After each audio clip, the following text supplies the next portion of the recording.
Before we begin the story, let us know where you're watching from by leaving a comment below. If you enjoy this video, don't forget to like and subscribe. Manhattan, New York, Hawthorne Manor. The timer on my watch reads 0 to 29 when I hear the sharp click of designer heels on Italian marble. Darn.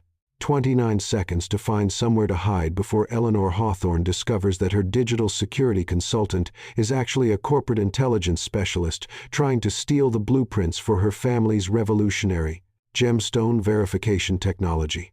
Main hallway too obvious. Guest powder room, no lock. The sitting room filled with surveillance cameras I installed myself as part of my cover. That leaves only one option. The walnut door at the end of the corridor. The one Eleanor specifically warned me to absolutely never, under any circumstances, enter. Naturally, it's exactly where I go. The door closes behind me with a soft click, and I turn to discover I'm not in just any room. This is the most intimate private library I've ever seen. Walls lined with dark leather volumes, an antique desk covered in family photographs, and a fascinating choice of hiding spot. I nearly jump out of my skin. In the center of the room, illuminated only by moonlight streaming through tall windows, sits the most frustratingly attractive man I've ever had the misfortune to encounter. Dark auburn hair slightly mussed, piercing blue eyes that seem to see straight through my lies, and a lopsided smile that screams complications. "You must be the famous digital security consultant," he says, his voice carrying a distinct East Coast accent with cultured undertones. Though I have to wonder what kind of security professional hides in the family patriarch's private sanctuary. My brain shifts into survival mode. "And you would be someone who probably shouldn't be here either." He rises from the leather wingback chair where he'd been sitting, and I notice he has a leather portfolio open in his lap. The question is, what's a cybersecurity expert doing fleeing through hallways like a cat burglar? What anyone would do when they hear Eleanor Hawthorne approaching in full executive mode, I reply, trying to sound casual while my eyes scan for possible escape routes. "And you reading family documents at midnight leisure activity or occupation?" He chuckles, a low, genuinely entertained sound. Fair point. Though technically it's past 2 a.m. Eleanor's footsteps stop right outside the door. My pulse spikes. "Alexandra, darling, are you out there?" Her voice is sweet as artificial sweetener. "I need to review the third-floor security protocols with you." I look at the stranger in alarm. He puts a finger to his lips and points to a mahogany cabinet. I have no choice. Squeezing inside, surrounded by the scent of cedar and something mysteriously appealing. "Damien, are you in grandfather's study again?" Eleanor taps on the door. You know he treasured his privacy in there. Damien, as in Damien Hawthorne, the family's prodigal son who supposedly lives overseas. "Just reviewing some family documents." "Aunt Eleanor," he responds, his voice becoming more measured. "I'll secure everything when I finish.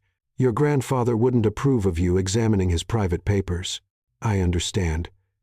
Just a few more minutes. Silence, then Eleanor's footsteps retreating down the marble corridor. I emerge from the cabinet, trying to maintain dignity but probably looking exactly like what I am, a 28-year-old woman who just hid in furniture like a schoolchild.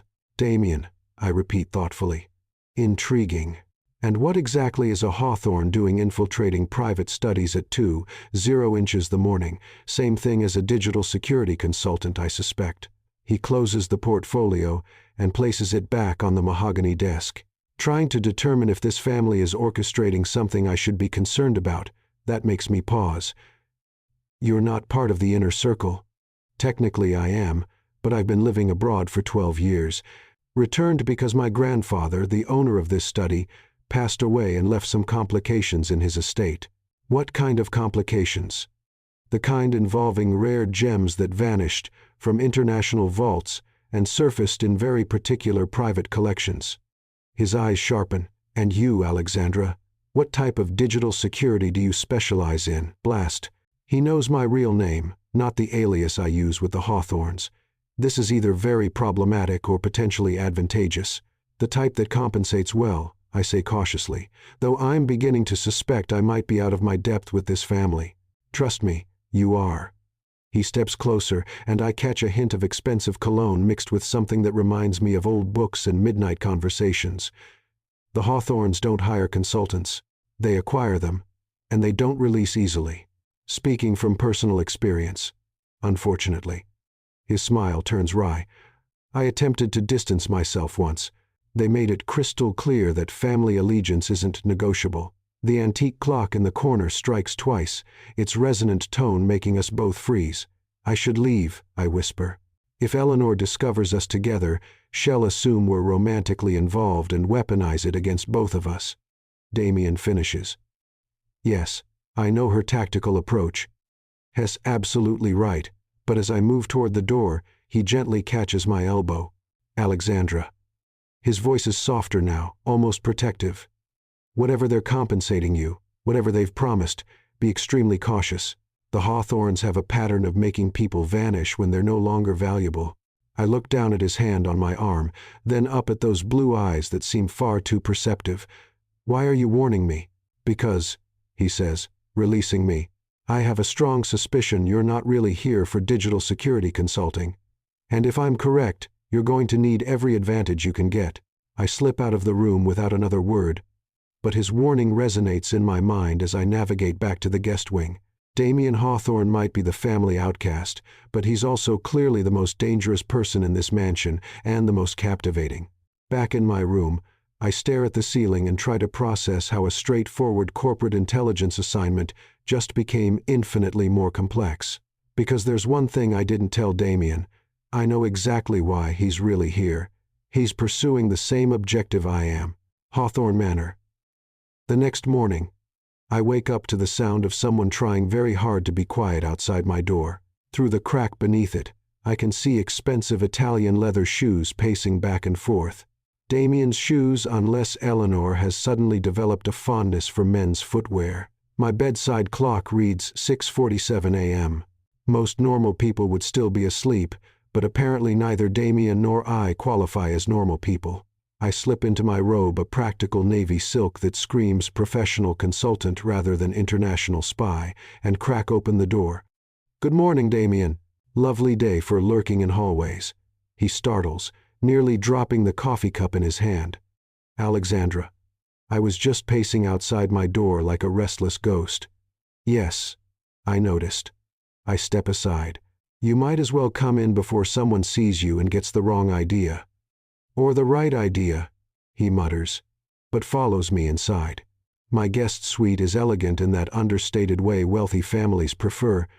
Cream walls, antique furniture that probably costs more than most people's cars, and windows overlooking the estates, perfectly manicured gardens.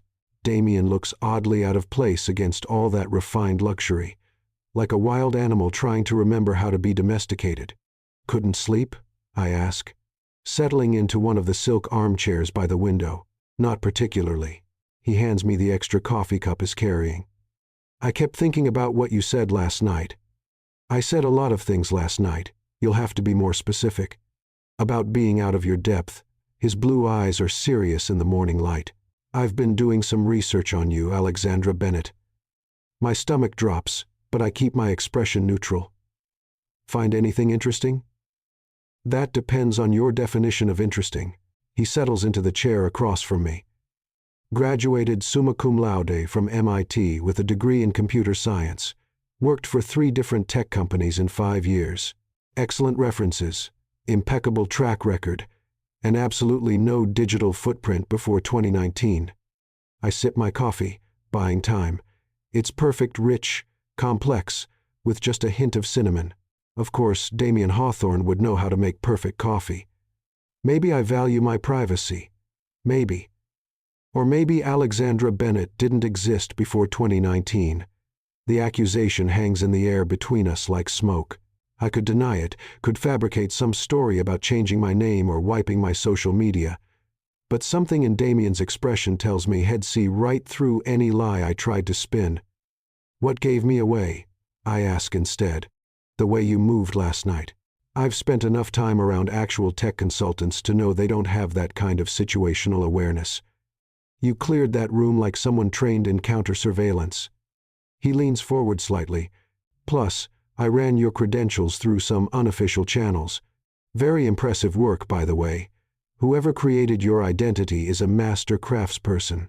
Thank you, I think so. The question becomes, who are you really? And what do you want with my family? I study his face, looking for signs of anger or betrayal, but find only curiosity. It's refreshing, actually. Most people who discover I've been lying to them tend to get rather upset about it. I'm someone who gets paid very well to acquire information that other people would prefer to keep private, I say carefully. As for what I want with your family, let's just say someone is very interested in the technology your grandfather was developing before he died. The gemstone verification system, among other things. I set down my coffee cup. Your turn. What's a Hawthorne heir doing sneaking around his own family's estate like a common thief? Damien is quiet for a long moment, staring out at the gardens where morning mist is just beginning to lift. My grandfather left me something in his will. Something the rest of the family doesn't know about yet. He reaches into his jacket pocket and pulls out an ornate silver key. This was in a safety deposit box in Switzerland, along with a letter telling me to use it to open a specific room in this house. Let me guess, not the room we were in last night. No, that was just his regular study. This key opens something else entirely. He turns it over in his palm.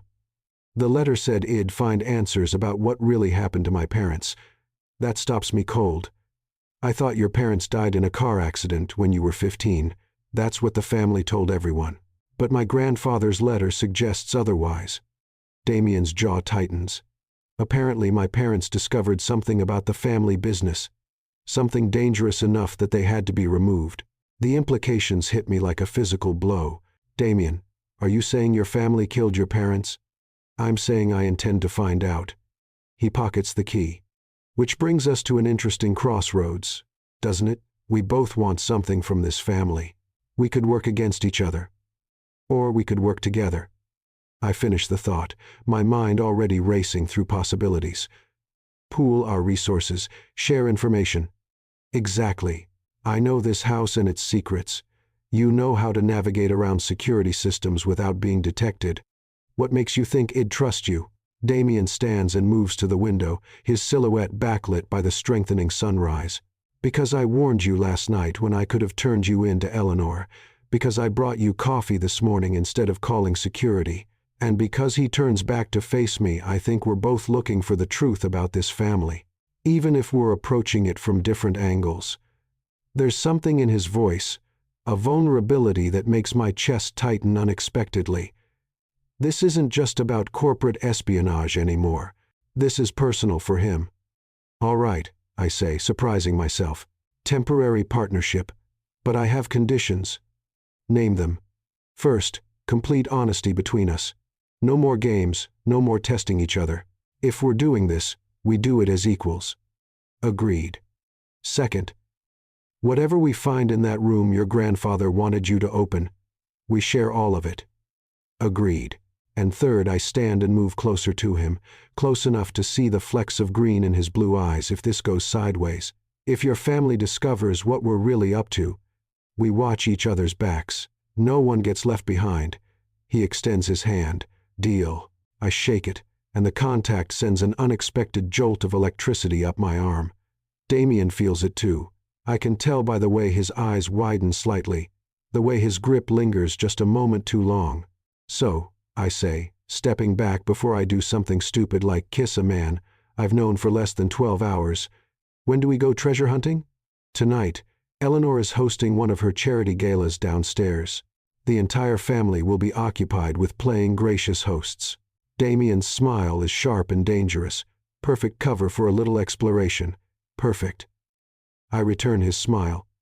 Just one more question. Do you have any idea what we might find behind that door? Not a clue. He heads for the door, then pauses with his hand on the knob. But something tells me it's going to change everything. After he leaves, I sit back down with my coffee and stare out at the Hawthorne estate grounds. Somewhere out there, gardeners are tending flowers that cost more than most people's monthly salary. Inside, a family is preparing for another day of projecting wealth and respectability while hiding dark secrets. And tonight, am going to help their prodigal son uncover truths that might destroy them all. I should be nervous. This is way beyond the scope of my original assignment, but instead, I find myself excited in a way I haven't felt in years. Maybe it's the challenge. Maybe it's the mystery. Or maybe it's the way Damien Hawthorne looks at me like I'm someone worth trusting with his deepest secrets. Either way, tonight can't come fast enough. Hawthorne Manor. Evening of the charity gala. The ballroom downstairs is a symphony of crystal and silk filled with Manhattan's elite, pretending to care about underprivileged children while sipping champagne that costs more than most people's rent. I can hear the string quartet from 3 floors up, their elegant melodies providing perfect cover for what Damien and I are about to do. I've traded my conservative consultant attire for something more suitable for breaking and entering: black leggings, a fitted dark sweater, and soft-soled shoes that won't make a sound on marble floors. Very cat burglar chic. A soft knock on my door makes me check my watch. 9:47 p.m., right on schedule. It's showtime, Damien says when I open the door. Has changed 2 dark jeans and a black pullover that does absolutely nothing to diminish his aristocratic bearing. Some people just can't help looking like they belong in a boardroom, even when they're dressed for espionage. Eleanor? I ask, as we slip into the hallway. Holding court in the ballroom, telling the mayor's wife about her latest philanthropic endeavors. Shall be occupied for hours. Damien produces the ornate silver key from his pocket. Ready to see what grandfather was hiding? We move through the estate like shadows, avoiding the main corridors where catering staff might still be bustling about. Damien knows every secret passage, every servant's stairway, every blind spot in the house's layout. Growing up here clearly had its advantages. Here, he whispers, stopping in front of a door I've never noticed before. It's tucked into an alcove near the estate's original wing, almost invisible unless you know where to look.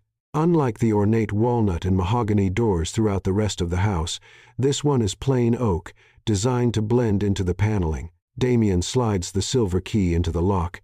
It turns with a soft click that seems unnaturally loud in the quiet hallway. The door opens to reveal a narrow staircase leading down into darkness. Well, I murmur, that's not ominous at all. Damien produces a small flashlight from his pocket and starts down the stairs. After you, partner. The staircase descends much farther than I expected, taking us well below the main floor of the house. The air grows cooler as we go deeper, carrying the faint scent of old stone and something else I can't quite identify. At the bottom, we find ourselves in a circular chamber carved directly from bedrock. The flashlight beam reveals stone walls covered in built-in filing cabinets, each drawer labeled with dates going back decades. In the center of the room sits an antique desk with a modern computer setup that looks completely out of place in the medieval-style chamber. Holy smoke, I breathe. Damien, this is like something out of a spy novel. My grandfather always did have a flair for the dramatic. Damien moves to the nearest filing cabinet and pulls open a drawer labeled 1000, 995, 2000. Inside are hundreds of manila folders, each meticulously labeled and organized. But why go to all this trouble to hide family records? I'm already examining the computer setup. It's state-of-the-art, probably worth more than my car. Because these aren't just family records. The monitor flickers to life when I touch the keyboard, displaying a password prompt. This is a complete intelligence operation. Damien looks up from the files he's browsing. What do you mean? Look around, Damien. Hidden chamber, filing systems organized by date, computer setup designed for data analysis and encryption. Your grandfather wasn't just a wealthy businessman. I gesture at the elaborate setup. He was running some kind of private intelligence network. Damien moves to join me at the computer, bringing one of the files with him. That would explain some things. He always seemed to know more about our business competitors than he should have. We assumed he just had good sources. What's in the file? Damien opens the manila folder, and photographs spill out across the desk. Black and white surveillance photos of people I don't recognize meeting in various locations around the city. These look like they were taken in the late 1990s. He picks up one of the photos, studying it closely. Wait, Alexandra. This man here, I think this is my father. I lean closer to look. The photograph shows a tall man with Damien's distinctive jawline and dark hair, shaking hands with someone whose face is partially obscured by shadows. Are you sure? Pretty sure. I have his eyes, according to everyone who knew him. Damien's voice is tight with controlled emotion. But what was he doing meeting with whoever this is? I turn back to the computer. Maybe we can find out. Any ideas about the password? Damien considers for a moment, then types something into the keyboard. The screen flashes red. Access denied. What did you try? Hawthorne. Too obvious, I suppose. He tries again. Eleanor. Also too obvious. I study the setup more carefully. Next to the keyboard is a small crystal paperweight in the shape of a cut gemstone. Try clarity. Damien raises an eyebrow. Random guess? Not random. Your family's business is gemstone verification, right? In the gem trade, clarity is one of the most important factors in determining value. Seems like something a man who built his fortune on precious stones might use as a password. Damien types it in. The screen flashes green, and suddenly we're looking at a desktop filled with encrypted files and folders. Brilliant, Damien says, and his admiring tone makes something warm flutter in my chest. How did you know? Lucky guess. Plus, I did my homework on your family's business before taking this job. I click on a folder labeled Project Genesis. The question is, what exactly was your grandfather's project about? The folder opens to reveal dozens of documents, most of them heavily encrypted, but there are a few readable files, including what appears to be a detailed dossier on someone named Marcus Chen. Damien? I say slowly, scanning the document. I think your grandfather was investigating corporate espionage within your own family's company. What do you mean? I point to the screen. According to this, Marcus Chen was suspected of selling Hawthorne family trade secrets to competitors. Your grandfather was building a case against him. I scroll down through the document. But look at the dates. This investigation was happening right around the time your parents died. Damien goes very still beside me. You think there's a connection? I think we need to keep reading. I click on another file. This one labeled Insurance Policy. What we find makes my blood run cold. It's a detailed plan for exposing what your grandfather called the family conspiracy. Names, dates, evidence of financial irregularities, and proof that several Hawthorne family members were involved in selling company secrets. At the top of the list of suspected conspirators, Eleanor Hawthorne. Damien, I whisper, your aunt wasn't just aware of the corporate espionage. According to this, she was leading it. Damien's face has gone completely pale in the computer's glow. That's impossible. Eleanor's devoted her entire life to this family. Devoted to controlling it, maybe. I keep scrolling through the documents. Look at this. Your grandfather suspected that Eleanor discovered your parents were getting close to exposing the conspiracy. The car accident that killed them. He didn't think it was an accident at all. Damien sinks into the chair beside me, staring at the screen like it contains his worst nightmare, which I suppose it does. He thought Eleanor killed my parents. According to this, he was building a case to prove it. I click on another folder, this one labeled Final Evidence. Inside is a single video file dated just 2 weeks before Damien's grandfather died. Damien, I think we need to watch this. He nods silently, and I double-click the video file. Damien's grandfather appears on screen, looking frail but determined. Behind him, I can see this same chamber where we're sitting now. If you're watching this, Damien, then I'm gone and you found my sanctuary, the old man says. I'm sorry I couldn't tell you the truth while I was alive. I was trying to protect you, but I realize now that leaving you in the dark was the real cruelty. Damien's breathing has gone shallow beside me. Your parents discovered that Eleanor and her associates were stealing from the family company and selling our proprietary technology to competitors. When they confronted her, she arranged for their deaths to look like an accident. I spent 15 years gathering proof, but I was never brave enough to act on it while you were still vulnerable. The old man leans closer to the camera. The evidence is all here, Damien. Everything you need to bring Eleanor to justice and reclaim what she stole from our family. But be careful. She's more dangerous than you know, and she has resources I'm still discovering. The video ends, leaving us in the blue glow of the computer screen and absolute silence. After a long moment, Damien speaks, his voice rough with emotion. 15 years. I've been polite to my parents' killer for 15 years. I reach out and cover his hand with mine. Damien. I'm so sorry. All this time I thought I was the black sheep who abandoned the family. But I was just the inconvenient survivor she couldn't easily eliminate. He turns his hand over beneath mine, interlacing our fingers. What do I do now, Alexandra? How do I face her knowing what I know? Carefully, I say. Your grandfather was right about one thing. Eleanor is dangerous. If she killed your parents to protect her secrets, she won't hesitate to eliminate anyone else who threatens her, including you. Damien's grip on my hand tightens. God, Alexandra, I've dragged you into the middle of a family conspiracy. You should leave tonight before she realizes you're a threat. I'm not going anywhere. The words come out more fiercely than I intended. We're partners, remember? No one gets left behind. Damien stares at me for a long moment, and something shifts in his expression.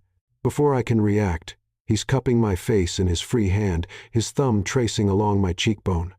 You could have walked away the moment you realized how complicated this was getting, he says softly. Why didn't you? I could tell him it's professional pride or that I never leave a job unfinished. I could make up some story about justice and doing the right thing. But looking into his eyes, surrounded by the evidence of his family's betrayal, I find myself telling the truth. Because somewhere between last night and this morning, this stopped being just about the job. I lean into his touch. It became about you. He kisses me then, soft and careful, like he's afraid I might disappear if he moves too quickly. When we break apart, his forehead rests against mine. This is probably a terrible idea, he murmurs. Probably. I agree. But I've always been fond of terrible ideas. A sound from upstairs footsteps in the corridor above us makes us both freeze. The gala's ending, Damien whispers. We need to get out of here. We quickly copy the most important files to a portable drive I pull from my pocket, then shut down the computer and restore everything to exactly how we found it. As we climb back up the narrow staircase, I can hear voices echoing through the estate's halls, guests saying their goodbyes, staff beginning the cleanup process. At the top of the stairs, Damien locks the hidden door behind us and pockets the key. Alexandra. About what we found down there. We need time to process it all. I agree. And we need a plan for how to handle Eleanor. Right. But he doesn't move away from me. Instead, he reaches up and tucks a strand of hair behind my ear. Thank you for everything. I couldn't have done this alone. You don't have to do any of it alone, I tell him. Well, figure this out together. As we slip back through the darkened corridors toward our respective rooms, I can't help but think that everything has changed tonight, not just because of what we discovered about Eleanor and Damien's parents, but because of what's growing between us. I came to the Hawthorne estate to steal corporate secrets and earn a substantial paycheck. Instead, I found myself in the middle of a murder conspiracy and falling for the one person who could complicate everything. Back in my room, I stare at the portable drive containing evidence that could destroy Eleanor Hawthorne and finally give Damien the justice his parents deserve. But using it will also expose my own identity and probably end whatever this is growing between us. Some choices, I'm learning, don't have easy answers. Hawthorne Manor, 3 days after the discovery. The morning sun streams through my bedroom windows, but I've been awake since 4 a.m., staring at the portable drive on my nightstand like it's a loaded weapon. In many ways, it is. The evidence we copied from Damien's grandfather's hidden chamber could destroy Eleanor Hawthorne, but it could also destroy everything Damien and I are building together. 3 days have passed since our discovery, and the weight of what we know is becoming unbearable. Damien and I have maintained the pretense of our original covers. He's still the prodigal nephew visiting family. I'm still the cybersecurity consultant reviewing the estate's digital infrastructure. But the tension between us is electric, crackling with unspoken plans and the memory of that kiss in the underground chamber. A soft knock interrupts my brooding. Come in, I call, already knowing it's Damien by the distinctive pattern of his knock. 2 quick taps. Pause. 3 more. He slips inside, carrying 2 cups of coffee, and wearing the kind of expensive casual clothes that probably cost more than my monthly rent. But there are dark circles under his eyes that match mine, and his usually perfect hair is mussed, like he's been running his hands through it. "Rough night?" I ask, accepting the coffee gratefully. "You could say that." Damien settles into the armchair across from my bed, but his posture is tense, alert. "Eleanor cornered me after breakfast. She wants to discuss my future plans with the family company. That makes my stomach clench." "What kind of discussion?" "The kind where she tries to determine how much of a threat I am." Damien's jaw tightens. "She's been watching me, Alexandra. Really watching. Yesterday I caught one of the groundskeepers taking photos of my car's license plate. This morning I noticed someone had been through my room while I was downstairs. Have you compromised our investigation?" "I don't think so, but she's definitely suspicious." Damien leans forward, his voice dropping to barely above a whisper. "There's something else. I did some research into that Marcus Chen name we found in the files. He died 6 months after my parents' single car accident, just like them. The implications hit me like ice water. She's been eliminating threats for 20 years. It gets worse. I found obituaries for 3 other people mentioned in those files. All died within 2 years of being identified as security risks, all in accidents." Damien's hands clench around his coffee cup. "Alexandra, we're not just dealing with corporate espionage anymore. We're dealing with a serial killer who's been operating under the cover of family respectability." I set down my coffee and moved to the window, ostensibly to check the gardens, but really to process this information. The perfectly manicured grounds stretch out below, peaceful and serene. It's hard to believe such beauty masks, such horror. "We need to be smarter about this," I say finally. "No more secret meetings in my room. No more late-night conversations in hallways. If Eleanor is watching us, we give her exactly what she expects to see." I turn back to face him, and the idea forming in my mind is either brilliant or completely insane. A romance. A harmless fling between the visiting nephew and the pretty consultant. Something that explains why we've been spending time together but poses no real threat to her operation. Damien's eyebrows rise. "You want us to pretend to be having an affair?" "I want us to give Eleanor exactly the kind of distraction she'd expect from you. According to family gossip, Damien Hawthorne has a reputation for charming women and breaking hearts. Let her think that's all this is. And what about the real investigation? We continue it, but more carefully. Public displays of affection to explain our private conversations. Romantic walks through the gardens that happen to take us past certain windows. Late-night visits that anyone observing would assume are recreational." Damien is quiet for a long moment, studying my face. "That's actually a brilliant cover story. But there's one problem." "What?"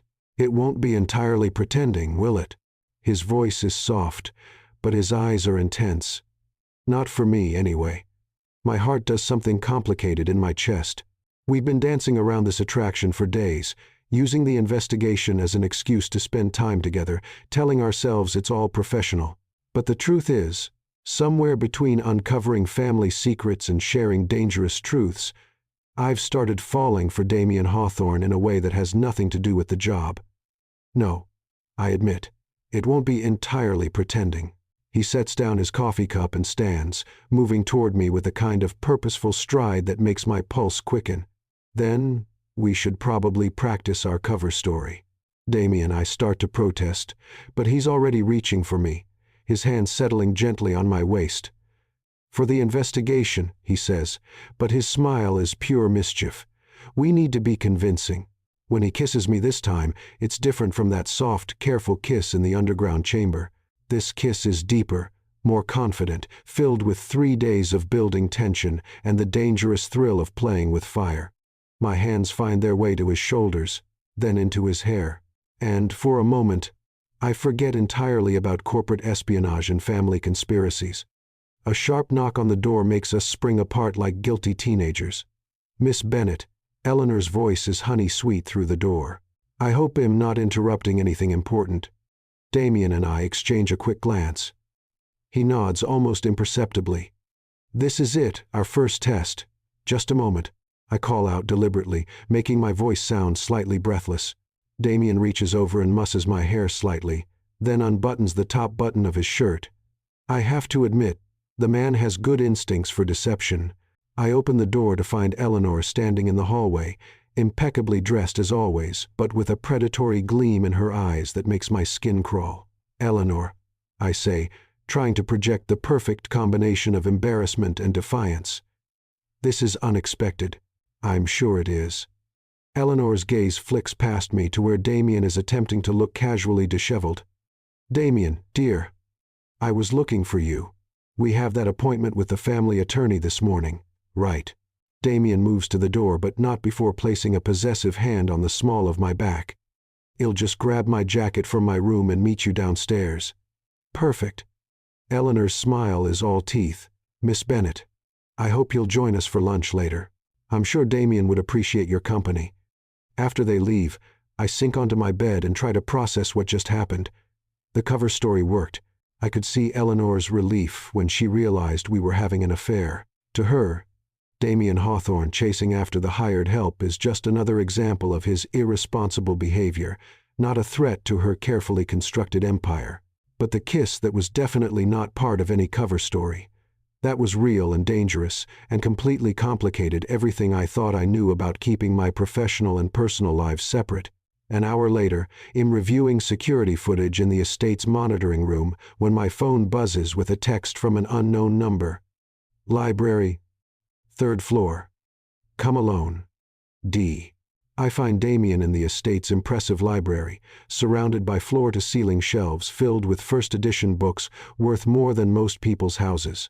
He's standing by one of the tall windows looking out at the gardens, and his posture tells me immediately that something's wrong. "How did the meeting with the attorney go?" I ask, settling into one of the leather reading chairs. "Enlightening." Damien turns from the window, and his expression is grim. "Eleanor has been very busy since my grandfather died. Apparently there have been several changes to the family trust, all of them consolidating power in her hands." "What kind of changes?" "The kind that effectively make me a minority stakeholder in my own family's company." Damien moves to the chair across from me but doesn't sit. Instead, he starts pacing like a caged animal. "She's been systematically removing anyone who might challenge her authority.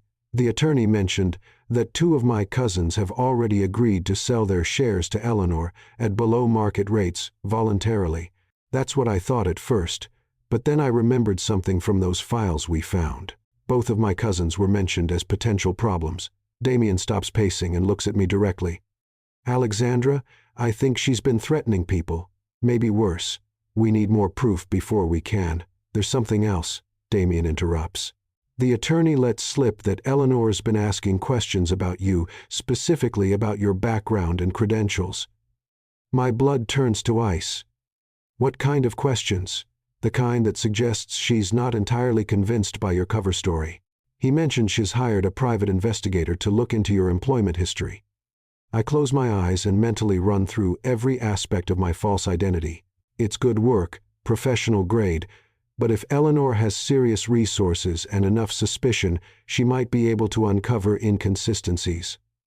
"How much time do we have?" I ask. "I don't know. Could be days, could be hours." Damien finally sits down, leaning forward with his elbows on his knees. "Alexandra, I think we need to accelerate our timeline." "What are you suggesting?" "I'm suggesting we stop gathering evidence and start using it." Damien's eyes are hard with determination.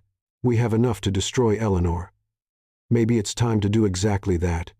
"Damien, if we move too quickly without proper preparation, she killed my parents." His voice is quiet, but there's steel underneath. "She's killed at least 4 other people that we know of, and now she's closing in on us. How many more people die while we're being careful?" I understand his urgency. I really do.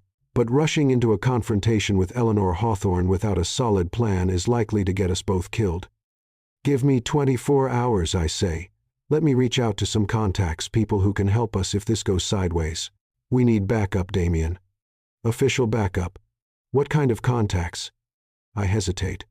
This is where things get complicated, where my real identity starts bleeding through my cover story. the kind that work for three-letter government agencies and take a very dim view of serial killers operating on American soil. Damien stares at me for a long moment. Just how deep does your background go, Alexandra Bennett? Deeper than you probably want to know. I stand and move to the window, watching the groundskeepers tend to Eleanor's perfect gardens. But right now, that might be exactly what we need. All right, 24 hours. Damien joins me at the window. But Alexandra, if Eleanor makes a move before then we improvise. I turn to face him. Together, he reaches up and touches my face, his thumb tracing the line of my cheekbone in a gesture that's becoming familiar. When this is over, when Eleanor has been stopped and my parents have justice, what happens to us? It's the question I've been avoiding, the one that makes my chest tight with possibilities. I'm not sure I'm ready to explore. I don't know, I admit. My life is complicated. I don't usually stay in one place very long. Maybe it's time for a change. Before I can respond, the library door opens and Eleanor glides in, her smile sharp as a blade. There you are, she says. But her eyes are calculating as they take in our proximity to each other. I've been looking everywhere for you two. Damien doesn't step away from me. Instead, he slides his arm around my waist in a gesture that looks casual but feels possessive. Alexandra was just showing me some of the rare books in grandfather's collection. How romantic. Eleanor's tone suggests she finds it anything but. Damien, darling. I hate to interrupt, but there's been a development with the estate planning. We need to discuss some urgent matters. What kind of development? The kind that requires immediate attention. I'm afraid it can't wait. Eleanor's smile never wavers, but something in her eyes makes every instinct I have scream danger. Miss Bennett, I'm sure you'll understand if I borrow Damien for the rest of the afternoon. There's something in the way she says it. Some subtle threat I can't quite identify. But Damien must feel it too, because his arm tightens around me. Actually, Alexandra and I had plans for this evening, Damien says smoothly. Perhaps we could discuss business matters tomorrow morning. I'm afraid this really can't wait. Eleanor's mask slips just slightly, revealing something cold and dangerous underneath. Some things have come to light that require immediate clarification about family loyalty, about trust, about the consequences of betraying the people who've loved and protected you. The words hang in the air like a threat, and I realize with growing dread that Eleanor knows. Maybe not everything, but enough. Enough to be dangerous. Of course, Damien says, his voice steady despite the tension I can feel in his body. Alexandra, why don't you continue reviewing the security systems? I'll catch up with you later. I want to protest, want to insist that we stick together, but making a scene now will only confirm Eleanor's suspicions. Instead, I reach up and kiss Damien softly, putting all the worry and affection I can't voice into the gesture. Be careful, I whisper against his lips. Always am, he whispers back, but we both know it's a lie. I watch them leave together, Eleanor's hand possessively on Damien's arm, and every instinct I have is screaming that I should follow them. But I force myself to wait, to count to 60, before slipping out of the library and making my way toward the security office. 24 hours suddenly feels like far too long to wait. 2 hours later, I am in the estate's security monitoring room, ostensibly reviewing camera footage but actually trying to track Damien and Eleanor's movements through the house. They've been in Eleanor's private office for over an hour, and the security cameras don't cover that room. My phone buzzes with a text from an unknown number. Roof garden, midnight. Come alone. Trust no one else. D. I stare at the message. Every detail is wrong. Damien doesn't text like that, too formal, too cautious. And he knows I prefer secure communication channels for anything sensitive. But if Eleanor has discovered our investigation, if she's threatening Damien, I check my watch. 11:47 p.m. 13 minutes to decide whether to walk into what's obviously a trap or assume Damien can handle himself and risk being wrong. My secure phone, the one connected to my real identity, chirps with an encrypted message. The text makes my blood freeze. A. Bennett identity compromised. Extraction recommended immediately. E. Hawthorne has extensive private security resources and history of eliminating threats. Control my handler knows about Eleanor, which means my cover is blown. Damien is in immediate danger, and I have about 5 minutes to decide whether to run or fight. I check my backup weapon, a compact pistol hidden in a specialized holster at the small of my back, and grab the emergency kit I keep hidden in my room. Cash, fake identification, untraceable phone, and enough equipment to disappear completely if necessary. But as I head toward the roof garden, I know I'm not running. Whatever's waiting for me up there, whatever Eleanor has planned, I'm not leaving Damien to face it alone. The roof garden is Eleanor Hawthorne's crown jewel, a stunning terrace filled with exotic plants and illuminated by carefully placed lighting that creates pools of golden warmth in the darkness. Under normal circumstances, it would be breathtakingly beautiful. Tonight, it feels like a stage set for execution. Damien is standing near the garden's edge, silhouetted against the Manhattan skyline. But something's wrong with his posture, too rigid, too still. As I get closer, I see why. Eleanor emerges from behind a cluster of tall plants, and she's not alone. 2 men in dark suits flank her, their hands positioned in ways that suggest concealed weapons. "Miss Bennet," Eleanor says, her voice carrying easily across the garden, "or should I call you Agent Bennet? I'm afraid your cover wasn't quite as thorough as you believed." Damien turns toward me, and I can see the apology in his eyes. "Alexandra, I'm sorry." "She knew she's known all along." "Not all along," Eleanor corrects. "But once I started digging into your background, the inconsistencies became rather obvious. Did you really think a small-town cybersecurity consultant would have the kind of training necessary to bypass my security systems?" I keep my hands visible and my expression neutral, but my mind is racing through possible escape routes. The roof garden has 3 exits: the main staircase where I came up, a service entrance on the far side, and well, a 4-story drop to the gardens below. "What do you want, Eleanor?" "What I've always wanted: to protect my family's interests." Eleanor moves closer, and I can see the family resemblance to Damien in her sharp features. But where Damien's intensity comes from passion and conviction, Eleanor's comes from something much colder. "You and Damien have been very busy, haven't you? Exploring areas of the house that were meant to remain private." "We don't know what you're talking about." Eleanor laughs, a sound like breaking glass. "Please, I know about my father-in-law's little sanctuary in the basement. I know you've accessed his files. I know you think you understand what happened to Damien's parents."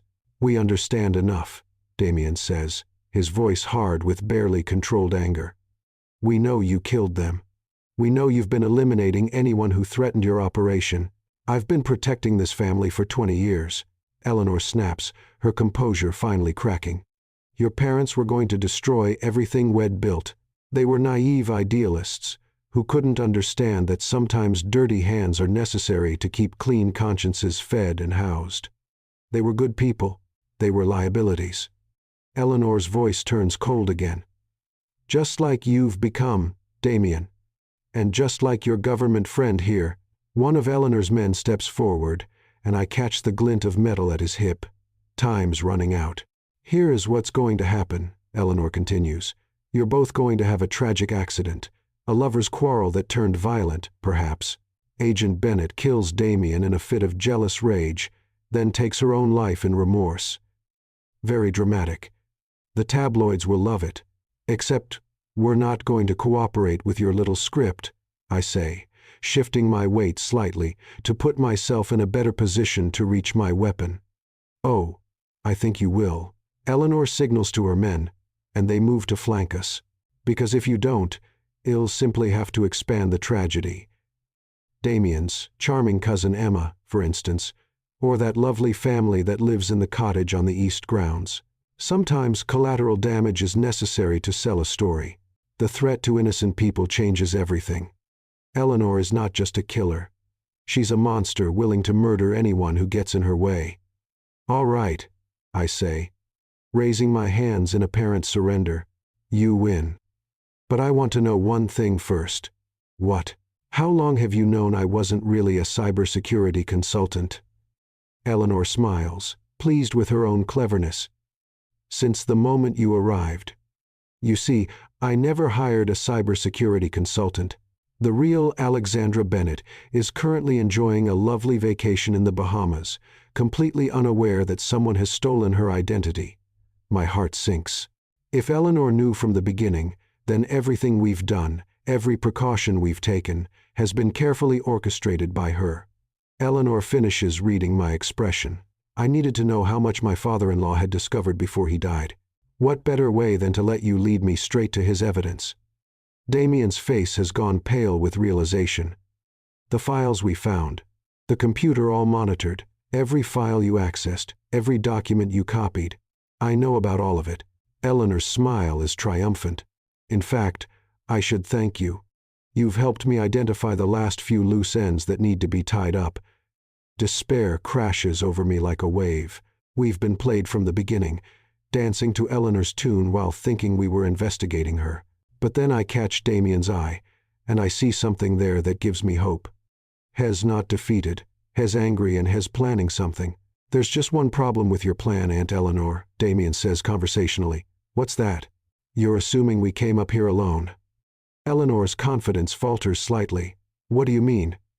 Damien pulls out his phone and shows her the screen. I've been live streaming this entire conversation to a very interested federal agent. Say hello to Special Agent Sarah Chen of the FBI. Eleanor's face goes white. That's impossible. I've been monitoring all electronic communications from the estate. You've been monitoring the obvious ones, I say, finally understanding Damien's plan. But you didn't account for the emergency protocols built into federal equipment. It's a bluff, a brilliant, desperate bluff, but it works. Eleanor's carefully constructed composure crumbles as she realizes everything she's just confessed has potentially been recorded and transmitted to law enforcement. Kill them, she snaps at her men. Kill them both. Now. What happens next unfolds in slow motion. Damien lunges toward Eleanor while I drop and roll, coming up with my weapon drawn. Eleanor's men reach for their guns, but they're a split second too slow. The first shot echoes across the roof garden, shattering the peaceful night air. Then chaos erupts as sirens begin wailing in the distance, real sirens, not part of any bluff. Because sometimes, when you're very lucky and very desperate, the bluff you make turns out to be true. Hawthorne Manor rooftop garden, midnight. The first gunshot shatters more than just the peaceful night air. It destroys any pretense that this confrontation will end without bloodshed. Eleanor's lead security man, a granite-faced professional whose name I'll never know, fires wide as Damien tackles him from the side. The bullet sparks off the metal railing behind me, sending fragments of decorative ironwork scattering across the garden stone pathways. I roll behind a large planter filled with exotic orchids, my weapon drawn, and my mind automatically shifting into the tactical mode that's kept me alive through 3 years of undercover operations. Eleanor's second man is moving to flank me, his gun tracking my movement with professional precision. These aren't amateur thugs. They're trained killers, probably former military or private security contractors. Federal agents, drop your weapons. The shout comes from the stairwell entrance, accompanied by the beam of tactical flashlights cutting through the darkness. Either Damien's bluff was the most incredible stroke of luck in history, or he's been playing a deeper game than even I realized. Eleanor's reaction tells me everything I need to know about her guilt. Instead of confusion or indignation, her face twists with pure rage. This is impossible, she snarls, backing toward the garden's far edge. I control everything. Every communication except the ones you didn't know about. Damien calls out from where he's wrestling with the first gunman for control of the weapon. His expensive shirt is torn, and there's blood on his knuckles, but his voice carries a note of satisfaction that makes my heart skip. The tactical team flooding onto the rooftop garden wears the distinctive gear of the FBI's hostage rescue team. Their movements are coordinated and professional, but what catches my attention is the woman leading them, a petite Asian American agent who looks remarkably like someone I've seen in old photographs. Sarah Chen, FBI, she announces. Her weapon trained on Eleanor. Eleanor Hawthorne, you're under arrest for conspiracy, murder, and racketeering under the RICO Act. Eleanor's face goes ashen. Chen, you're related to Marcus Chen. My brother, Agent Chen confirms, her voice cold as winter steel. The man you had killed 22 years ago for discovering your embezzlement scheme. We've been building a case against you for 5 years, Mrs. Hawthorne, thanks to Mr. Hawthorne's cooperation. We finally have everything we need. Damien's cooperation. The pieces suddenly click into place in my mind like tumblers in a lock. Damien hasn't been the confused nephew trying to uncover family secrets. Has been working with federal law enforcement all along. The wrestling match between Damien and Eleanor's gunman ends abruptly when 2 FBI agents intervene, efficiently disarming and restraining both of Eleanor's men. Damien stands up slowly, adjusting his torn shirt and wiping blood from a split lip, but his eyes are already seeking mine across the garden. "Alexandra," he says, his voice carrying a note of urgency that makes my chest tighten. "I can explain everything. Can you?" I keep my weapon lowered but ready, my mind racing through everything I thought I knew about Damien Hawthorne, because right now I'm wondering if anything you've told me over the past week has been true. Agent Chen glances between us with professional interest. "Agent Bennett, I presume. Your handler mentioned you were operating under deep cover here, my handler, which means my real identity has been blown completely, not just to Eleanor, but to an entirely different federal operation. I feel like a chess piece that suddenly discovered the game is three-dimensional and I've been playing on the wrong board." "Agent Chen," I acknowledge, holstering my weapon as the tactical situation becomes clear. "Eleanor's men are in custody. Eleanor herself is being read her rights by 2 agents, and the immediate threat has passed. I wasn't aware this was a joint operation. It wasn't supposed to be," Damien says, stepping closer. "Despite the chaos around us, Alexandra, I need you to understand. When I contacted the FBI 5 years ago, it was supposed to be a simple investigation into corporate fraud. I had no idea it would escalate to this level. 5 years ago?" I stare at him, pieces of a much larger puzzle falling into place. "Damien, exactly how long have you been planning this?" "Since the day I turned 18 and gained access to my trust fund records," he admits. "I started noticing discrepancies. Money that should have been there that wasn't. Investments that made no sense. When I tried to ask questions, Eleanor convinced the family I was being irresponsible and rebellious. So I left for Europe and started investigating from the outside." Agent Chen finishes supervising Eleanor's arrest and approaches us, her expression professional but not unfriendly. "Mr. Hawthorne has been instrumental in this investigation. His cooperation allowed us to build a RICO case that extends far beyond his family's company." "How far beyond?" I ask, though I'm beginning to suspect I don't want to know the answer. "Hawthorne Holdings was the center of a money laundering operation that processed over $200 million in illegal funds over the past 15 years, Agent Chen explains. "Drug money, arms dealing profits, human trafficking proceeds. Eleanor Hawthorne has been washing dirty money for some very dangerous people." The revelation hits me like a physical blow.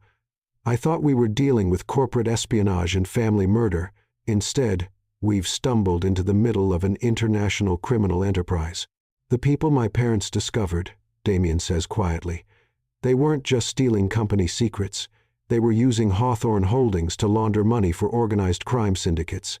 And when your parents threatened to expose the operation, Eleanor had them eliminated," Agent Chen confirms, "along with 6 other people over the years who got too close to the truth." Eleanor, now handcuffed and flanked by federal agents, turns toward us with a smile that's pure venom. "You have no idea what you've done," she says, her cultured voice carrying a note of genuine menace. "The people I work for don't tolerate interference. Destroying me won't stop the operation. It will just make them angry." "Let us worry about that," Agent Chen replies calmly. "Right now, you need to worry about spending the rest of your life in federal prison." As the FBI team begins processing the scene and preparing to transport Eleanor, Damien moves closer to me. In the harsh glare of the tactical lighting, I can see the exhaustion in his face, the weight of years of deception and planning finally lifting from his shoulders. "Alexandra," he says softly, "I know I should have told you the truth from the beginning, but I couldn't risk compromising the investigation, and I couldn't risk putting you in danger." "Putting me in danger?" I laugh, but there's no humor in it. "Damien, I'm a federal agent. Danger is literally my job description. I didn't know that when we first met. All I knew was that someone had infiltrated the estate using a false identity, and I needed to figure out if you were a threat or an opportunity. The honesty in his voice cuts through my anger and confusion. And which did you decide I was? Both, he admits. You were a threat to my carefully laid plans, and an opportunity for something I never expected to find. Damien reaches out and gently touches my face, his thumb tracing the line of my cheekbone in a gesture that's become achingly familiar. Someone worth changing my plans for. Before I can respond, Agent Chen clears her throat. I hate to interrupt, but we need to debrief both of you. There are still several loose ends in this investigation, and we'll need your full cooperation to tie them up. The next 3 hours pass in a blur of statements, evidence cataloging, and strategic planning. We're moved to a secure FBI facility in downtown Manhattan, where I learn the full scope of the Hawthorne investigation and my unintentional role in it.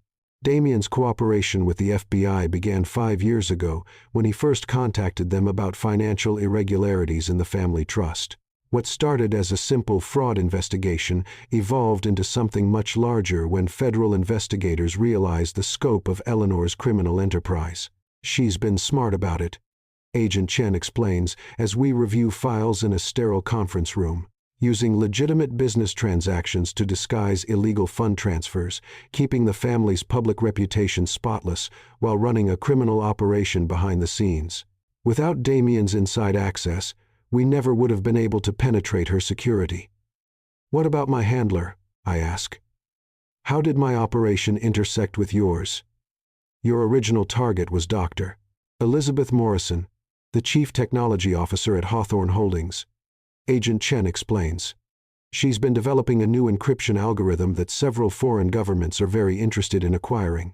Your mission was to determine if she was planning to sell it. And was she? No. But she was unknowingly developing it for Eleanor's criminal associates.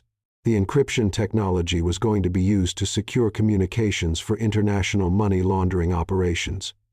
I lean back in my chair, trying to process the full implications. So my mission was always connected to your investigation. We just didn't know it. Exactly. Which is why Damien's bluff about live streaming worked so well. We were already monitoring the situation and had a response team standing by. Damien, who's been quietly reviewing his own files, looks up at this. How long were you watching before you intervened? Long enough to know that Eleanor was planning to kill both of you, Agent Chen says grimly. We had surveillance on the estate, but we needed her to reveal the full scope of her operation before we could move. When she started making direct threats, we had to act, even if it meant blowing the investigation. We had enough evidence to prosecute her regardless, but saving your lives was more important than getting a perfect case. The conversation continues for another hour, covering details about the prosecution, witness protection considerations, and the ongoing investigation into Eleanor's criminal associates. By the time we're finished, dawn is breaking over Manhattan, painting the sky in shades of pink and gold. As we leave the federal building, Damien and I find ourselves alone for the first time since the confrontation on the rooftop. The early morning streets are quiet, populated only by joggers and the occasional taxi carrying late-night partygoers home. So, I say as we walk toward the car the FBI provided, 5 years of planning, federal cooperation, and an international criminal conspiracy. Anything else you'd like to tell me about your family? Damien winces. I know how it sounds. But Alexandra, everything between us that was real.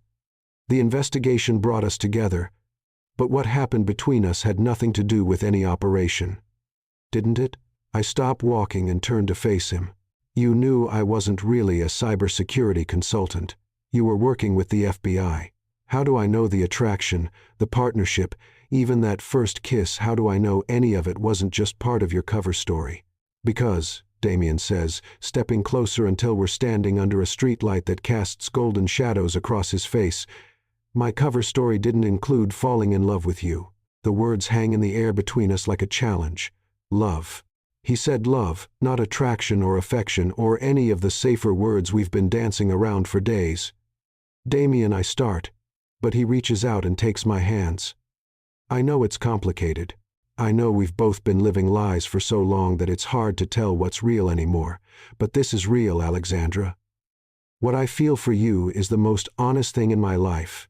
I look into his eyes, searching for any sign of deception, any hint that this is just another layer of the con has been running for 5 years. But all I see is exhaustion, relief, and something that looks remarkably like hope. "The FBI will want to relocate me," I say quietly. "New identity, new assignment, probably on the other side of the country. That's how these things work when your cover gets blown this completely. Then don't let them relocate you. It's not that simple. This is my job, Damien. It's what I do. What if you could do something else? What if you didn't have to run anymore?" Before I can ask what he means, my secure phone buzzes with an encrypted message. I check it quickly, then look up at Damien with surprise. "What is it?" he asks. "My handler. The Hawthorne investigation has been so successful that they're offering me a promotion to a supervisory position based in New York." I stare at the phone, hardly believing what I'm reading. "They want me to head up a new task force focusing on white-collar crime with international connections." Damien's face breaks into the first genuine smile I've seen from him in hours. "So you could stay?" "I could stay, I agree, if I wanted to." "Do you want to?" It's a simple question with a complicated answer. For 3 years I've been living under assumed identities, never staying anywhere long enough to form real connections, never allowing myself to get attached to places or people. The idea of staying, of building something real with someone who knows exactly who I am and what I do, is both terrifying and exhilarating. "Yes," I say, surprising myself with how certain I sound. "I want to stay." Damien doesn't say anything else. Instead, he pulls me into his arms and kisses me right there under the streetlight on a quiet Manhattan morning, with the chaos of the night behind us and an uncertain but promising future ahead. When we finally break apart, he rests his forehead against mine. "So, what happens now?" "Now we figure out how to have a relationship when we both know each other's real names," I say. "And we help the FBI make sure Eleanor's criminal associates don't come looking for revenge." Sounds dangerous. "Probably. Are you sure you're ready for that kind of life?" Damien considers this for a moment, then grins with the kind of reckless confidence that first attracted me to him. "Alexandra, I've spent 5 years infiltrating my own family's criminal organization and pretending to be an irresponsible playboy while secretly working with federal law enforcement. I think I can handle dating an FBI agent." "Dating?" I raise an eyebrow. "Is that what we're calling this? Would you prefer courting, romantic partnership, exclusive emotional and physical alliance?" I laugh, feeling lighter than I have in years. "Dating works. But Damien, yeah? No more secrets. From here on out, complete honesty between us about everything." "Deal," he says, sealing it with another kiss. "But fair warning, my real life is probably going to be a lot more boring than the past week has been." "Somehow I doubt that," I reply, thinking about the task force I'll be heading, the international criminals we'll be pursuing, and the man beside me who's proven he can handle anything life throws at him. As we walk toward the car hand in hand in the early morning light, I realize that for the first time in my adult life, I'm not running toward the next assignment or away from the last one. I'm walking into a future that's uncertain and dangerous and absolutely perfect. The Hawthorne investigation is over, but our story is just beginning. 2 weeks later, I'm sitting in my new office at Federal Plaza, reviewing case files for the International Financial Crimes Task Force, when Damien appears in my doorway with 2 cups of coffee and a smile that still makes my heart skip. "Agent Bennett," he says formally, then grins. I like the sound of that. "Supervisory Special Agent Bennett." I correct, accepting the coffee gratefully. "And you're not supposed to be in this building without an escort." "Mr. Hawthorne." "About that," Damien says, settling into the chair across from my desk. "I've been thinking about our conversation the other night about finding legitimate ways to use my skills." "What kind of thinking?" "The kind that involves applying for a position as a financial crimes consultant with the FBI." He pulls a folder from his jacket and sets it on my desk. "Turns out having intimate knowledge of how international money laundering operations work is a pretty valuable skill set." I flip through the application, impressed despite myself. "Damien, this is a real career change. Are you sure you want to give up the family business?" What family business? Eleanor's in federal prison, the company's been seized as evidence, and I'm the sole heir to an estate that's probably going to be auctioned off to pay restitution to her victims. Damien shrugs. Besides, I think I found a better use for my talents. Working with me? Working with you. Fighting the kind of criminals who destroyed my family, making sure other people don't have to go through what I did. He leans forward. Alexandra, I've spent 5 years of my life getting justice for my parents. Now I want to spend the rest of it getting justice for everyone else. I study his face, looking for any sign that this is another impulse decision, another reckless plan that sounds good in the moment. But all I see is determination, purpose, and the kind of quiet confidence that comes from having survived the worst and decided to use it for something good. The FBI doesn't usually hire consultants with your background, I say carefully. They do when those consultants have successfully infiltrated and helped dismantle a $200 million criminal enterprise, Damien replies. Agent Chen already put in a good word for me. Did she now? She also mentioned that the task force you're heading could use someone with expertise in European financial systems and international business practices. I set down the application and look at him seriously. Damien, working together professionally is different from what we've been doing. There are rules, protocols, oversight. It won't be the exciting undercover adventure we just finished. Good, Damien says. I've had enough excitement to last a lifetime. What I want now is the chance to build something real, with someone I trust completely, even if that someone carries a gun and occasionally has to arrest international criminals. Especially then, I say, reaching across the desk to take his hand. Besides, someone has to keep you from getting into too much trouble. I laugh, thinking about the case files on my desk, the international investigations we'll be pursuing, and the man sitting across from me who's proven he can handle anything the world throws at us. All right, Mr. Hawthorne, I say, picking up his application. Let's see what the FBI thinks about hiring the man who helped bring down the Hawthorne money laundering operation. And if they say yes, then we get to save the world together professionally and personally. Damien grins, the same reckless, confident smile that first caught my attention in his grandfather's study. I can't think of anything I'd rather do. As he leaves my office to meet with the FBI recruitment team, I turn back to my case files with a sense of anticipation I haven't felt in years. The Hawthorne investigation brought us together, but everything that happens from here is our choice, and for the first time in my life, I'm choosing to stay. 6 months later, FBI Federal Plaza in New York. The morning sun streams through the floor-to-ceiling windows of my corner office, illuminating the wall of case files that represent 6 months of the most successful financial crimes investigations in FBI history. The International Financial Crimes Task Force has exceeded every expectation, dismantling 3 major money laundering operations, recovering over $500 million in stolen assets, and establishing cooperation agreements with law enforcement agencies in 12 countries. But none of that compares to the satisfaction of seeing Damien Hawthorne walk into my office every morning with coffee and the kind of smile that still makes my heart skip after all this time. "Good morning, Supervisory Special Agent Bennett," he says, setting a perfect cappuccino on my desk and leaning down to kiss me softly. It's become our ritual. Professional distance during work hours, but these small moments of connection that remind us both how far we've come. "Good morning, Senior Financial Consultant Hawthorne," I reply, accepting both the coffee and the kiss gratefully. Ready for the big day? Today marks the culmination of our biggest case yet, the prosecution of Eleanor Hawthorne and her entire criminal network. After 6 months of painstaking investigation, testimony from dozens of witnesses, and cooperation from international law enforcement agencies, the verdicts are finally coming in. Damien settles into the chair across from my desk, his expression more serious than usual. Over the past 6 months, he's transformed from the reckless nephew playing family investigator into one of the FBI's most valuable financial crimes consultants. His knowledge of international banking systems combined with his first-hand experience infiltrating criminal organizations has made him indispensable to our operations. "Nervous?" I ask, studying his face. "A little," he admits.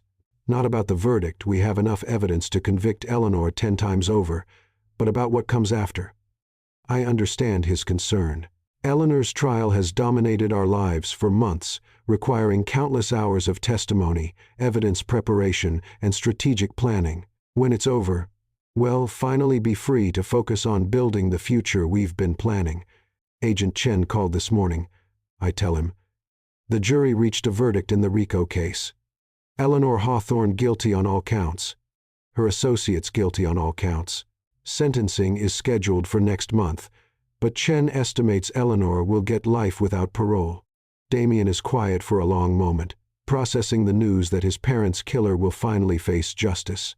How do you feel about it? He asks eventually, satisfied, relieved, ready to move on. I lean back in my chair. How do you feel about it? Like I can finally breathe, Damien says. For 15 years I've been carrying the weight of not knowing what really happened to my parents. For 5 years I've been focused entirely on getting justice for them. Now that it's done, now we get to figure out what comes next. Damien reaches into his jacket pocket and pulls out an envelope bearing the FBI seal. Actually, I think I know what comes next, at least for me. I recognize the envelope immediately. It's the formal response to Damien's application for permanent federal employment. We've been waiting for this decision for months, navigating the complex background checks and security clearances required for someone with his unique history. Well, I ask, though his expression already tells me the answer. Special Agent Damien Hawthorne reporting for duty, he says, grinning with the kind of joy that lights up his entire face. Pending completion of training at Quantico, of course. The news hits me like a wave of pure happiness. Damien. That's incredible. When do you start? Next month. 16 weeks of training, then assignment to the International Financial Crimes Task Force under the supervision of a certain supervisory special agent who I hear is both brilliant and devastatingly attractive. I think I might know her, I say, laughing. Fair warning, though she has a reputation for being a tough supervisor. I'm counting on it, Damien replies, reaching across the desk to take my hand. Alexandra, I know we've talked about building a future together, but I want to make sure you understand what you're signing up for. Working together, living together, potentially spending the rest of our lives together. It's a lot. Are you trying to talk me out of it? I'm trying to make sure you're sure. Because once we do this, once we make it official, I'm not letting you go, ever. The intensity in his voice makes my chest tight with emotion. 6 months ago I was a federal agent who never stayed in one place long enough to form real connections. The idea of forever with anyone would have terrified me. But Damien Hawthorne has changed everything I thought I knew about love, partnership, and what it means to build a life with someone. Damien, I say, standing up and moving around the desk to where he's sitting. I've spent my entire adult life running from commitment, avoiding emotional attachments, telling myself that my job was more important than personal relationships. But you've shown me that the job is better when you have someone to share it with. The danger is manageable when you have someone watching your back, and life is infinitely more meaningful when you have someone to build it with. Damien stands too, taking both of my hands in his. Is that a yes? That's a yes to everything. To working together, to building a life together, to whatever comes next. I look into his eyes, seeing the same mixture of love and determination that's been there since that first night in his grandfather's study. But I have one condition. Name it. No more secrets, no more hidden agendas, no more elaborate plans that I don't know about. I pause. Unless they're surprise plans that involve jewelry and getting down on one knee. Damien's eyes widen slightly. Are you saying what I think you're saying? I'm saying that if someone were hypothetically planning to propose to a certain federal agent, she would hypothetically be very receptive to the idea. Hypothetically? Very hypothetically. Damien reaches into his other jacket pocket and pulls out a small velvet box that makes my heart stop completely. Then it's a good thing I've been carrying this around for the past month, waiting for the right moment. Damien, I breathe, staring at the box like it contains the answer to every question I never knew I was asking. Alexandra Bennett, he says, dropping to one knee right there in my federal office, surrounded by case files and evidence boxes and all the trappings of our complicated, dangerous, absolutely perfect life. Will you marry me? He opens the box to reveal the most beautiful ring I've ever seen, a classic solitaire diamond, surrounded by smaller stones that catch the morning light and throw rainbows across the office walls. It's elegant and timeless, and completely perfect. Yes, I say, the word coming out is barely a whisper. Yes. Absolutely. Definitely yes. Damien slides the ring onto my finger with hands that are surprisingly steady, considering mine are shaking. When he stands up and kisses me, I taste coffee and happiness, and the promise of a future that's better than anything I ever imagined. Agent Bennett, my assistant's voice comes through the intercom, interrupting our moment. Sorry to bother you, but Agent Chen is here with the final case reports. Damien and I spring apart like guilty teenagers, both of us laughing at the absurdity of getting engaged in a federal office building. Send her in, I call back, trying to compose myself while admiring the way my new engagement ring catches the light. Agent Sarah Chen enters the office, carrying a thick folder and wearing the expression of someone who's just witnessed something she probably shouldn't have seen. Congratulations, she says dryly. I take it the FBI employment decision was favorable among other things, Damien says, not even trying to hide his grin. Agent Chen sets the folder on my desk and looks between us with professional amusement. Well, before you two start planning the wedding, we have some business to finish. The Hawthorne case generated intelligence about 3 other major financial crimes operations. The director wants to know if the task force is interested in taking them on. I flip through the folder, scanning reports about cryptocurrency laundering schemes, international art theft rings, and offshore banking fraud that spans multiple continents.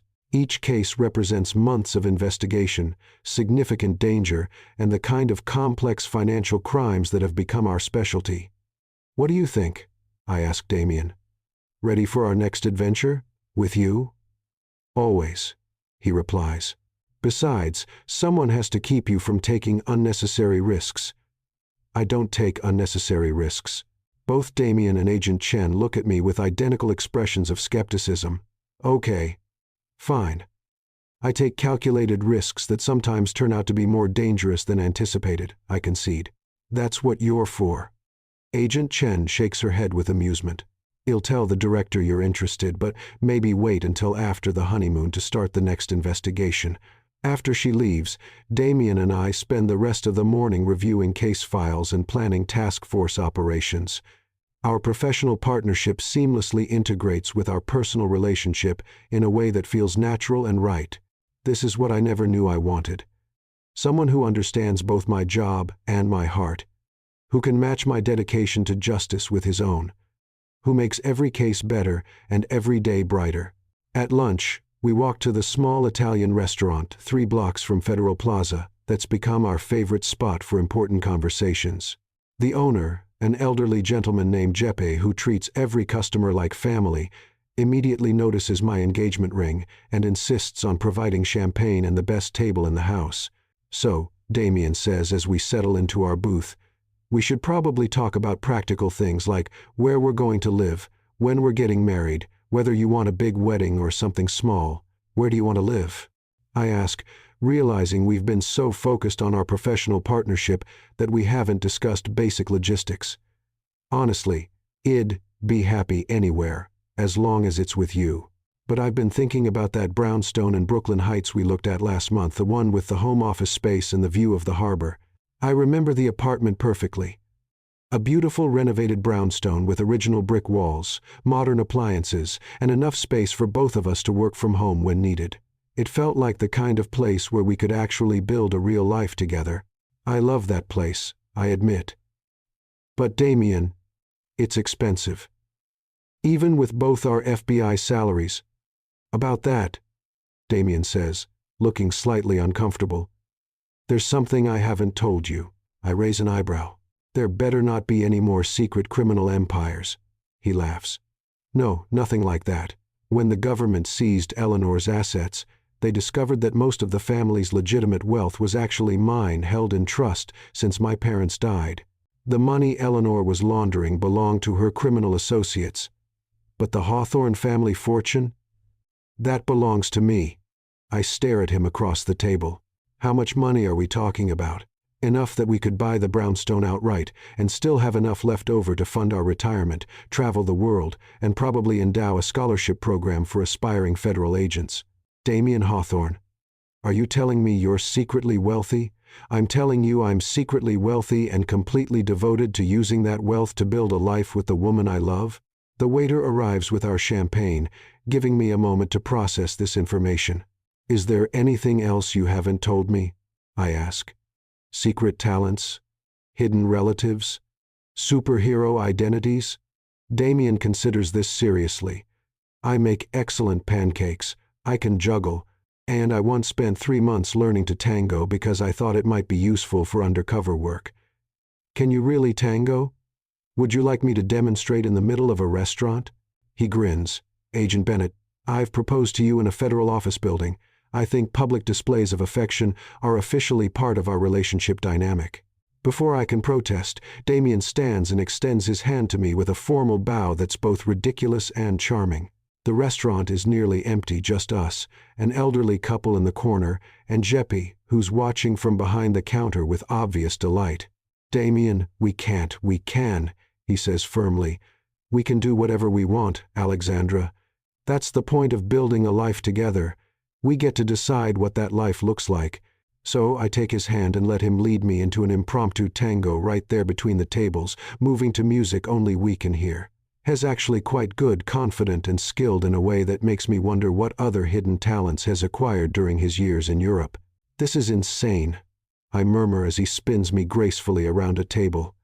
This is perfect, he corrects, pulling me back into his arms. This is us, Alexandra, professional, dedicated, slightly reckless, and completely committed to each other.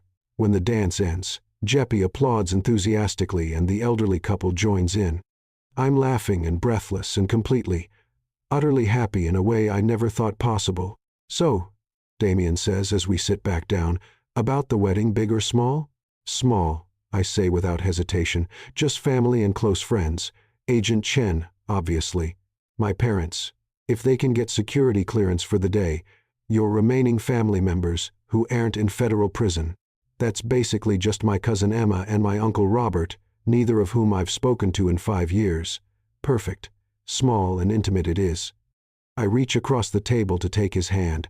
Damien, there's something I want to ask you. Anything. When we first met in your grandfather's study, what were you thinking? Really thinking? Not the official version you gave Agent Chen. Damien is quiet for a moment, considering the question. Seriously? I was thinking that you were either going to ruin everything Id worked for, or you were going to make it all worthwhile. He smiles softly. Turns out you did both. How did I ruin it? You made me care about something other than the investigation. For 5 years, getting justice for my parents was the only thing that mattered. But the moment I met you, I started caring about other things, about your safety, about your happiness, about building something with you that had nothing to do with Eleanor or the FBI or any of it. And how did I make it worthwhile?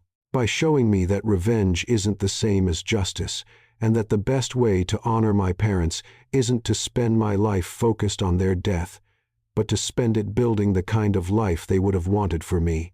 Damien lifts my hand to his lips, pressing a soft kiss to my engagement ring. A life with someone who understands me completely and loves me anyway.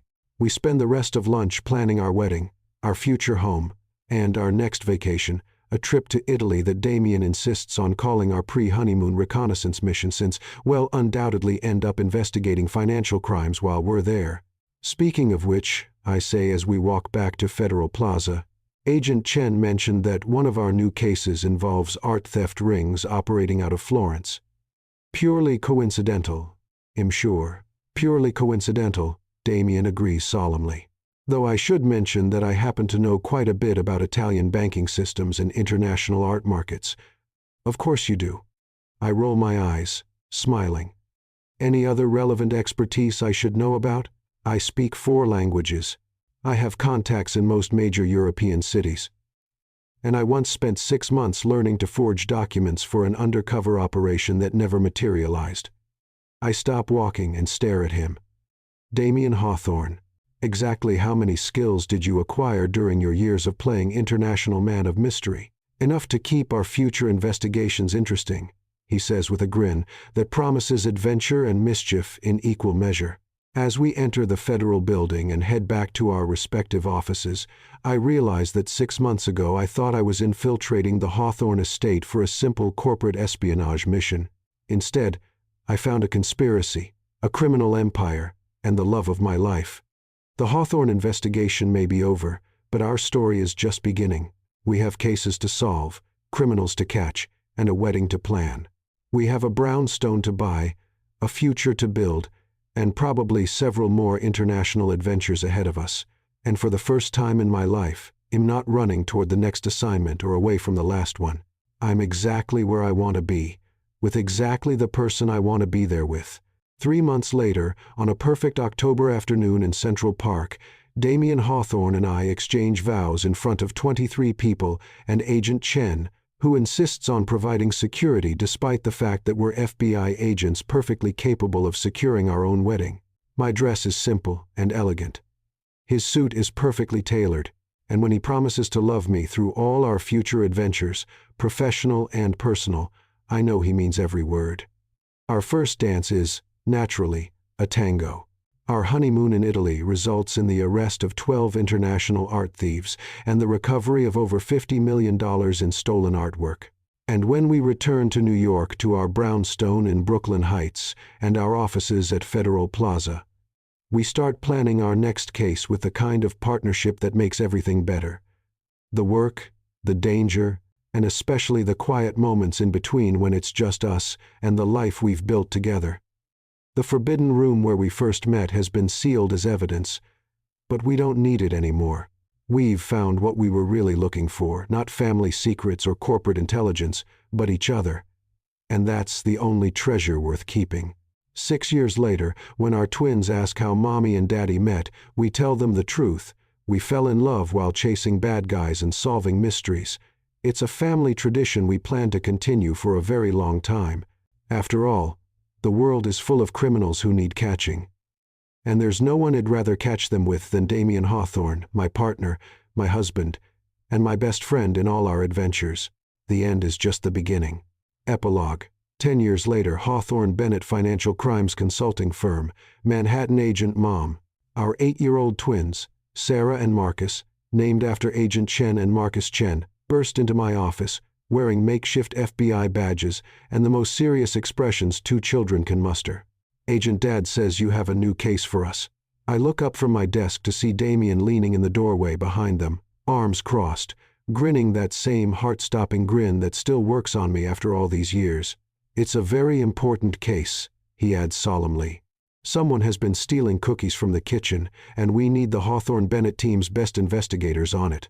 Our consulting firm has become one of the most successful financial crimes investigation companies in the country, working with law enforcement agencies around the world to track down international criminals and recover stolen assets.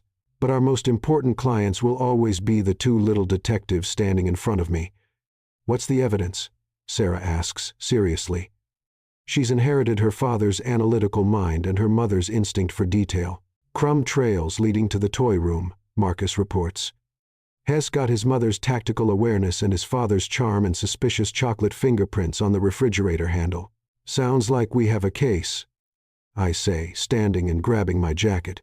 Agent Hawthorne Bennett, ready for your first official investigation? As our family heads out to solve the mystery of the missing cookies, spoiler alert, it was definitely Damien, I reflect on how far we've come from that night 10 years ago, when I first entered the forbidden room in the Hawthorne estate. We've built something extraordinary together. A marriage, a family, a business, and a partnership that makes every day an adventure. We've caught international criminals, recovered hundreds of millions in stolen assets, and raised 2 children who think being federal agents is the coolest job in the world. And every morning, Damien still brings me perfect coffee and kisses me like we're newlyweds planning our first undercover mission. Some love stories end with happily ever after. Ours ends with ready for whatever comes next. And I can't wait to find out what that is. The end.